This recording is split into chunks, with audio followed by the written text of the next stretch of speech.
Okay, so the Euler series will basically be solving all the problems from the Euler project, project Euler.net, and we'll be using logical reasoning as well as some mathematical reasoning to see how you solve these problems.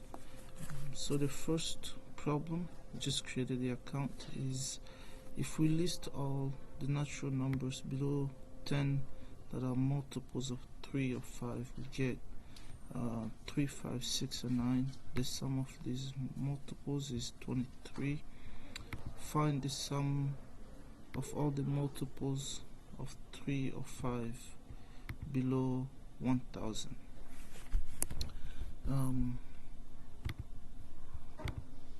So one way of doing this is to clearly just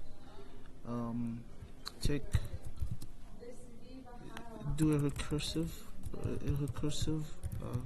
function that takes a number and checks if the number is checks if n is a multiple of 3 or 5, and if true, then add to the previous numbers, to the previous sum. If not, then move on to the next number, the next number until we get to 1000, right? In fact, it will even be better if we just wrote a code that can give you the sum of all multiples of 3 or 5 up to a certain number, okay. So again, I'm going to use Dr. Racket still, and so I will define S as the sum that we're trying to find here, and what S will do is S will take a number, two numbers, right? So this first number here, n, is kind of the n that will keep counting from 0 all the way to 1000 to check if it's a multiple of 3 or 5, and then this number m here will be the maximum, meaning in this case for the problem we have 1000. Someone could ask 10 or 10,000 or things like that, and so we'll leave it like that. And obviously the only test case we have here is, let's say you take S takes 0 to 10, check expect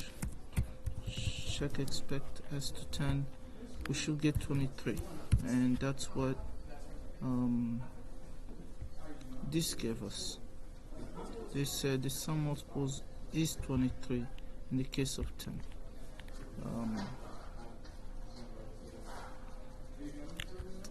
Okay, so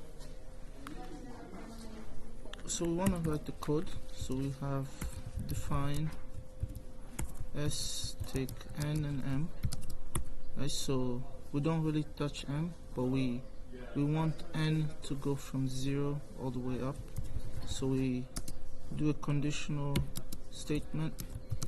So the first thing we want to check is the base case, right? So if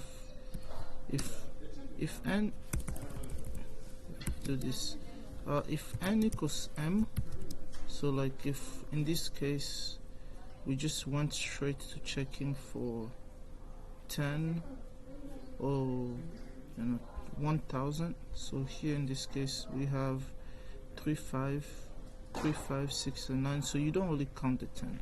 So if we ever reach 10, we just want it to return 0 because we don't want to add the actual number, right? The second condition is we want to check two things. So it's an OR statement. One of them has to be true.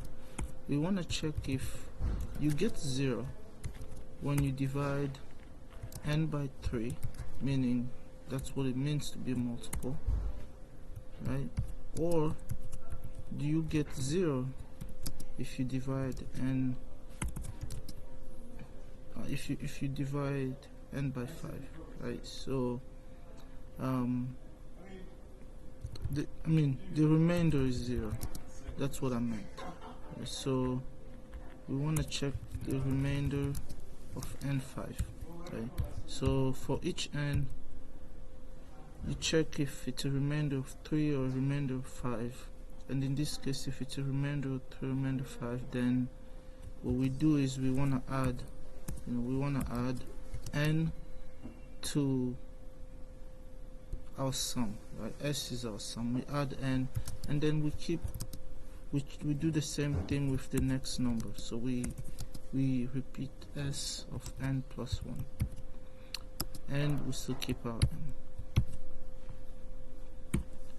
And then if we check whether the remainder n3, n5 is 0, and n is neither a multiple of 3 or a multiple of 5, then our last conclusion is we just move on. We just don't add n. We don't add anything. And so we just move on to our next number. So we have s plus n1 m, and that concludes the code. Right, so I want to delete this, and we don't really need this that much. Okay, so that will conclude the code. So obviously we want to check, we want the code to compile. So we first want to check, in this case our n is always going to be 0, because we want to count from 0 all the way to the number, right? But it's also the same thing if you wanted to count from 4 all the way to the number.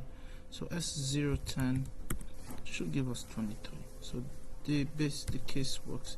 And the same thing will be, S011 should still give us 23. But how do we get 33? Interesting. Okay, so that means I did something wrong here.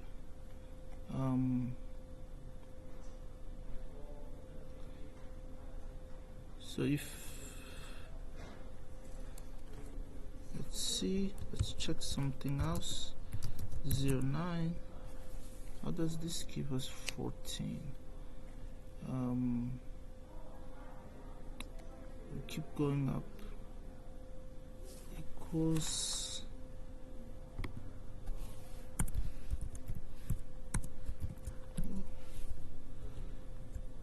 this is good. I think the logic is good.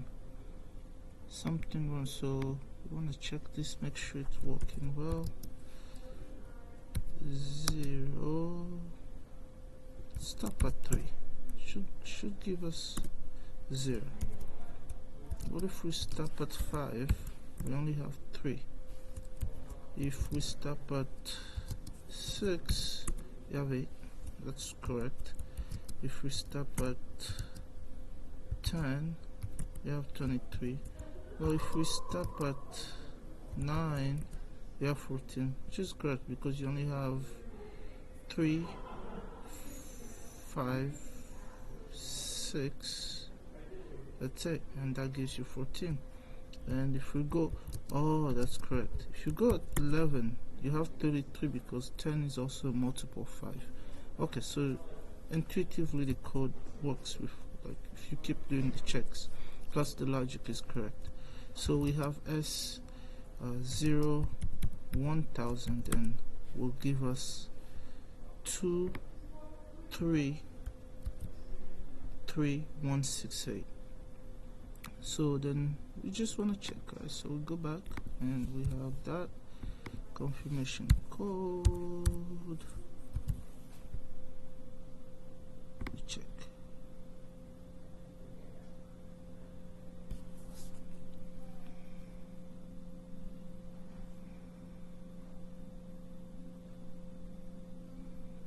taking too long to compile.